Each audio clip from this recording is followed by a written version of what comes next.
கடற்கரையில அந்த மாலை காற்றுல அருண் தனியா உட்கார்ந்து அலைகளை பார்த்துக்கிட்டு இருந்தான். அவன் முகத்துல ஒரு சோகம்.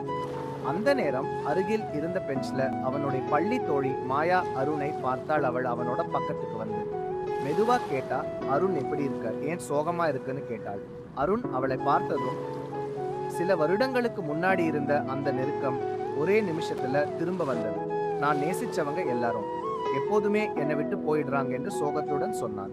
மாயா தரையில் இருந்த ஒரு சிறிய கல்லை எடுத்து அவன் கையில கொடுத்தா, இத கடலுக்குள்ள போடு என்றாள்.